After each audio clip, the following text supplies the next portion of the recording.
గం గణపతయే నమః. దుం దుర్గాయై నమః. ద్రాం దత్తాత్రేయాయ నమః. శరబిందు సమాకారే పరబ్రహ్మస్వరూపిణి వాసరాపీఠనిలయే సరస్వతీ నమోస్తుతే. ఓం నమో భగవతే నారాయణాయ నమః. మారుతి అనుగ్రహం ప్రారంభ 31 డిసెంబర్ 2025 ఈ సంవత్సరంలో చివరి రోజు. ఆంగ్ల సంవత్సరం ప్రకారం కృత్తికా నక్షత్రంతో పూర్తవుతుంది. కృత్తికా నక్షత్రం ద్వాదశి వారం బుధవారం. ఈరోజు దీపారాధన 6 ఒత్తులు వేయండి, అంటే 2 దీపాలు వెలిగించండి. 3 ఒత్తులు ఒక దీపంలో వేయండి, 3 ఒత్తులు ఒక దీపంలో వేయండి. అంటే 3 ఒకటిలాగా నల్చాలి. 2 దీపాలు వెలిగించాలి. వాళ్ళ రెండిట్లో కూడా కొబ్బరి నూనె వేసి దీపాన్ని వెలిగించండి. 2 దీపాలు 6 ఒత్తులు, రెండిట్లో కొబ్బరి నూనె. మీ పూజా మందిరంలో ఒక ప్లేట్లో 2 దీపాలు పెట్టి పూజా మందిరంలో మధ్యలో పెట్టండి, ఎగ్జాక్ట్గా సెంటర్లో. ఆ దీపపు కాంతి అన్ని పటాల మీద పడుతుంది. ఈ దీపారాధన సూర్యాస్తమయంలోపు చేసుకోండి. సంతానం లేని వాళ్ళకు సంతానం కలుగుతుంది, సంతానం ఉన్న వాళ్ళకు ద్వితీయ సంతానం కలుగుతుంది, ద్వితీయ సంతానం కూడా ఉన్న వాళ్ళకు సంతానం రక్షింపబడుతుంది. సూర్యాస్తమయంలోపు ఈ దీపారాధన చేయండి. అదృష్టమైశ్వర్యం. శ్రీకూర్మ ద్వాదశి డిసెంబర్ 31వ తారీఖు వచ్చింది. ఈ సంవత్సరం లాస్ట్ రోజు. అయితే మామూలుగా ఈరోజు భగవంతుడికి బెల్లముతో పాయసం చేసి నైవేద్యం పెట్టి, మామూలుగా ఇంట్లో ఎవరైనా సరే తలస్నానం చేయాలి, బెల్లముతో పాయసం చేసి భగవంతుడికి నివేదన చేయాలి. ఎవరికి? వెంకటేశ్వర స్వామి లేదా రాముడు అంటే శ్రీరామచంద్రమూర్తి లేదా లక్ష్మీ నృసింహస్వామి లేదా శ్రీకృష్ణ పరమాత్ముడు, వైష్ణవ రూపం ఏదైనా సరే, దశావతారాల్లో ఒక రూపం అనుకోండి, ఏదైనా సరే ఆ స్వామికి ఆ మూర్తికి పాయసము అంటే బెల్లంతో చేసిన అన్నాన్ని నైవేద్యం పెట్టి మీరు భోజనంలో తింటే లక్ష్మీదేవి ఎంత తృప్తి పడుతుందంటే ఆ అమ్మవారి వరాన్ని ఆ ఇంటి యజమాని పొందుతాడు. అంటే ఇంట్లో అందరూ మీరు మీ పిల్లలు ఈ పాయసాన్ని తిన్నారనుకోండి, మీకు ఇక డబ్బుకి లోటు లేకుండా అమ్మవారు మార్గాన్ని చూపిస్తుంది. ఈరోజు కార్యసిద్ధి మంత్రాన్ని జాగ్రత్తగా రాసుకోండి. ఓం శ్రీం క్లీం కృత్తికానాథాయ నమః. ఓం శ్రీం క్లీం కృత్తికానాథాయ నమః. ఓం శ్రీం క్లీం కృత్తికానాథాయ నమః. ఈ మంత్రాన్ని 3 సార్లు రాసి 108 మార్లు జపించాలి. ఉదయం, మధ్యాహ్నం, సాయంత్రం లేదా రాత్రి పడుకునేలోపు ఈ మంత్ర జపం చేయండి.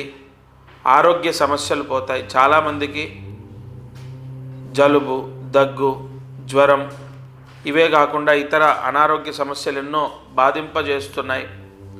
ఈ మధ్య మరీ అనారోగ్య సమస్యలు ఇబ్బంది పెడుతున్నాయి. నిజంగా ఈ మంత్రం ఇవాళ చదువుకుంటే ఖచ్చితంగా ఆరోగ్య సమస్యలు పోవడానికి ఒక మార్గం భగవంతుడు మనకు చూపిస్తాడు.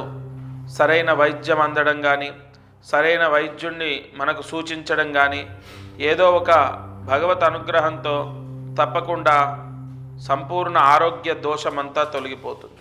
అలాగే మారుతి అనుగ్రహం యూట్యూబ్ ఛానల్ లేదా మారుతి అనుగ్రహం ఇన్స్టా, ఫేస్బుక్, ఈ ఛానల్స్లో నేను చెప్పేటటువంటి సమాధానాలు, పరిహారాలు, ప్రాయశ్చిత్తాలు మీకు ప్రతిరోజు అందుతున్నాయి.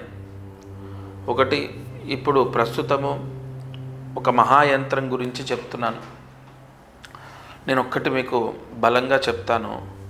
ఒక వ్యక్తి తన కర్మని జయించడానికి 1 నెల, 2 నెలలు, ఒక 6 నెలలు, సంవత్సరం ఇలా ఒక టైం ఉంటుంది. అంటే గత జన్మలో మనం ఎంత పుణ్యం చేశాం, ఎంత పాపం చేశామో తెలియదు. అది నాకు కాదు కదా, ఏ గురువుకి తెలియదు, హైలీ ఇంపాసిబుల్. కాబట్టి పుణ్యం పర్వాలేదు, మనల్ని సుఖంగా ఉంచుతుంది, ఆనందంగా ఉంచుతుంది, మన కారు, ఇల్లు, ఉద్యోగం, లగ్జరీ లైఫ్, మంచి భార్య, పిల్లలు ఇస్తుంది. కానీ పాపం బాధని, కష్టాన్ని ఇస్తుంది. ఉద్యోగాలు లేక, ఆరోగ్యాలు బాలేక, లేదంటే పెళ్ళిళ్ళు అవ్వక, లేదు ఇంకొక సమస్య, పిల్లలతో సమస్య, భర్తతో సమస్య, చికాకులు, ఒక్కటి కాదు. ఈ పాప ప్రక్షాళన ఎలా జరుగుతుందంటే కొన్ని పరిహారాల ద్వారా. మీరు ఎన్ని పూజలు చేసినా, ఎన్ని జపాలు చేసినా, ఎన్ని దీపారాధనలు చేసినా, నేను మధ్య మధ్యలో ఎందుకు ఈ పరిహారాలు చెప్తానంటే, మీరు కొంత డబ్బు ఇచ్చి, డబ్బు కట్టి ఈ పరిహారాలు తీసుకుంటున్నారు. మీరు బాగా వినండి. కలియుగంలో మీరు అంటే దానం చేస్తే సకల పాపాలు పోతాయి. అయితే దానం అంటే ఎవరికో మనం అడుక్కునే వాళ్ళకి ఇస్తాం, సంతోషమే.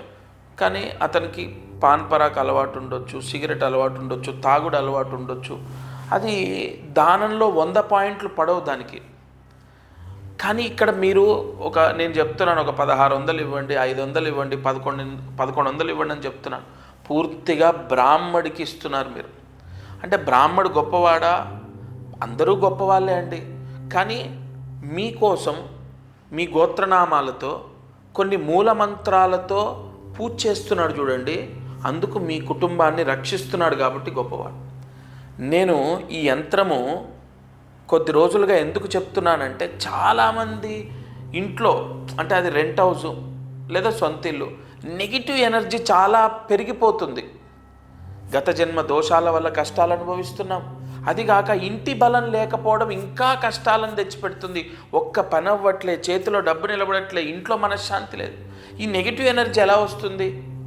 మనం ఏదో బూతులు మాట్లాడుతూ ఉంటాం, మలమూత్రాలకు వెళ్ళి కాళ్ళు కడుక్కోము, లేదా ఇష్టం వచ్చినట్టు బెడ్ల మీద కూర్చొని అన్నం తింటూ ఉంటాం, గోర్లు తీసుకొని అక్కడే పడేస్తాం, లేదా కటింగ్ చేయించుకొని అలాగే వచ్చి అన్నీ ముట్టుకుంటాం, ఇంట్లో ముట్టు మైల అంటూ అన్నీ కలుపుకుంటాం.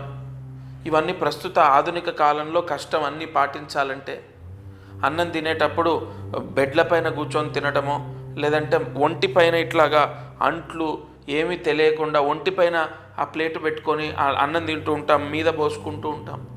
అలాగే మళ్ళీ అన్నీ ముట్టుకుంటాం. దేవుడి సామాన్లు పవిత్రంగా ఉంటాయి, ఉండవు. ఇలా రకరకాలు, ఒకటి కాదు, బూతులు కంటిన్యూగా ఇంట్లో బూతులు మాట్లాడతాం. దానివల్ల కూడా ఇంట్లో విపరీతమైనటువంటి దోషాలు ఏర్పడుతూ ఉంటాయి. ఇలా చూసుకుంటూ ఉంటే ఆ ఇంటికి పూర్తిగా శుద్ధి యోగం కలగాలి. ఆ ఇంట్లో నెగిటివ్ మొత్తం పోవాలి, ఆ ఇంట్లో పీడంతా పోవాలి. అందుకే నేను ఎన్నో పరిహారాలు, ఇంటి ద్వారానికి కట్టండి, పూజా గదిలో పెట్టుకోండి, లేదా ఇంటి ద్వారం లోపల కట్టండి, బీరువాలో పెట్టండి, బీరువా పైన పెట్టండి. ఇలా నేను మొత్తుకొని చెప్పడం ఎందుకో తెలుసా? మీకు గత జన్మ దోషం పోతుంది. దానం ద్వారా 100, 200, 1000, 1600, 2000 ఇలా మీరు దానం చేస్తారు కదా, నేను చెప్పిన వస్తువు తీసుకొని గత జన్మ దోషం పోతుంది. రెండోది, అది ఇంట్లో పెట్టడం ద్వారా, ఇంట్లో ఇప్పుడు నేను చెప్పానే ఇవన్నీ, మనం అన్నం తినటము, కాళ్ళు కడుక్కోపోవడం, గోర్లు తీయటం, ఇటువంటి వాటన్నిటి దోషాలు కూడా గుంజేస్తుంది. ఇంట్లో సర్వ అరిష్టాలని తీసేస్తుంది. అందుకే ప్రతిరోజు ఆ యంత్రం తీసుకోండి అని చెప్తున్నాను. తప్పకుండా అది ఇంట్లో పూజా గదిలో ఉత్తరం వైపు పెట్టాలి. అది కూడా గురువారం రోజు. మీరు ఎప్పుడు తీసుకున్నా సరే గురువారం ఉదయం 11 లోపు పెట్టాలి. ఎందుకంటే గురువు ఆకర్షణ శక్తి ఉంది దానికి. కన్ఫామ్ మిమ్మల్ని రక్షిస్తుంది. ముందు ఇంట్లో ఉన్న దరిద్రాన్ని, నెగిటివ్ని తీసేస్తుంది. సరే, రోజు చెప్తున్నాను, తప్పకుండా పరిహారం చేసుకోండి. నా వాళ్ళు కాబట్టి ఒక అడుగు ముందుకేసి, అంటే కొంత చనువు తీసుకొని మీకు చెప్పాను. మీరు రక్షింపబడాలి, ఇంత నమ్ముతున్నారు, మీరు కాపాడబడాలి. ప్రతిరోజు ఈ ఛానల్లో అనేక పరిహారాలు, వెంటనే మీ కష్టాలు పోవడానికి, మీ కోరికలు సిద్ధించడానికి ఇంకా వెతికి అనేక పరిహారాలు తీసుకొస్తాను. దత్తార్పణమస్తు.